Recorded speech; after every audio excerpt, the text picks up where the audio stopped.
"This is impossible," cried the alien queen. Then she removed her crown and came to me. The battlefield was a sea of smoke, fire, and bodies. The alien queen's towering form stood at the heart of it, her ceremonial armor glinting under the dim crimson light of the planet's twin suns. She was more than just a ruler. She was a living symbol of an empire that had crushed countless worlds. Every warrior here fought for her glory. I wasn't supposed to be anywhere near her. My orders had been simple: sabotage the enemy supply lines, then retreat before dawn. But the chaos of battle had pulled me deeper into the heart of their army until I found myself face to face with the queen herself. I had expected her to roar, to summon her guards, to cut me down without hesitation. Instead, she stared at me, her alien eyes narrowing with something between disbelief and recognition. "This is impossible," she said, her voice trembling in a way I had never imagined possible for a being like her. Her words were more than a statement. They were a confession. She stepped forward, the sharp edges of her armor catching the light like molten gold. Her warriors stood frozen, unsure of what was happening. She dismissed them with a single gesture, and to my shock, they obeyed without question. The circle around us broke, leaving only the queen and me standing in the ash-covered clearing. Her breathing slowed. With deliberate movements, she reached up to the crown upon her head, a jagged circlet of blackened metal, carved from the bones of some colossal predator, and removed it. The act was almost unthinkable. For her people, the crown was not just a symbol of authority. It was a living oath, one that bound the queen to her throne until death. Removing it meant surrendering that bond. The moment it left her head, the battlefield seemed to quiet. Even the distant sounds of gunfire faded to a dull echo. "You are," she hesitated, as if the words were dangerous, "the one from the prophecy." I blinked. Prophecy? Her gaze didn't waver.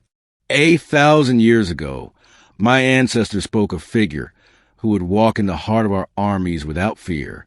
A stranger from the stars who would not bow, who would look in the eyes of the queen and see her not as a ruler, but as a woman. "I think you got the wrong guy," I said, though my voice was far less steady than I wanted to be. She ignored my protest. Her armor hissed as she disengaged the locking seals, each piece falling away with a clatter to the scorched ground. Beneath the plates of war, she wore something closer to ceremonial robes, simple, soft fabric in place of the deadly splendor she had worn moments before.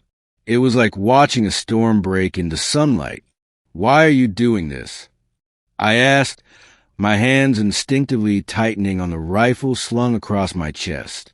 "Because," she said quietly, "I have ruled for 20 years, and in all that time, I have never been certain of anything. Not my victories, not my alliances, not even my own strength.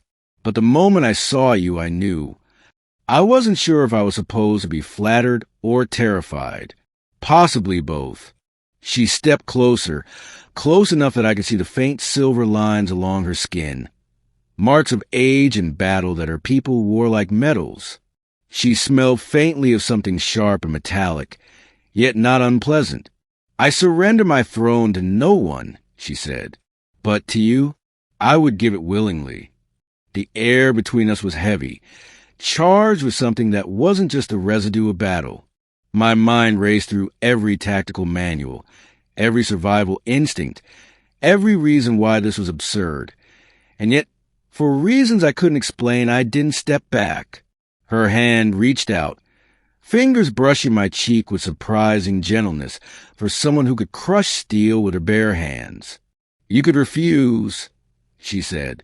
"You could turn and walk away, and I would let you go. But if you stay, you will not be my prisoner. You will be my equal." I didn't know how to respond.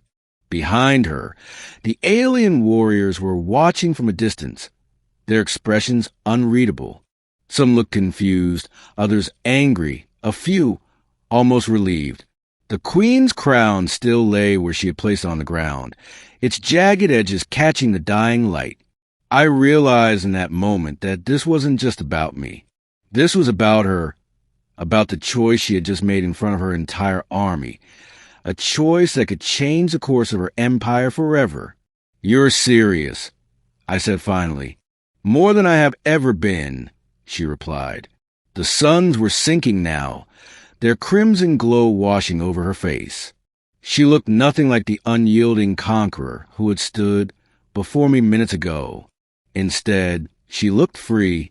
I glanced at the crown, at her, at the silent army that would follow her lead no matter what happened next. And for reasons I still don't understand, I reached down and picked up the crown, holding it between us. "If I take this," I said slowly, "everything changes." "Yes," she said, "everything." For a long time, I didn't move. Then, with a breath I didn't realize I'd been holding, I stepped forward and placed the crown not on her head, but on the ground between us, a symbol not of rulership, but of choice. Her eyes widened, then softened. "Then let us change it together," I said. The queen smiled, the kind of smile that promised war, peace, and everything in between. And as the twin suns set, the alien empire took its first step into a future no one had ever imagined.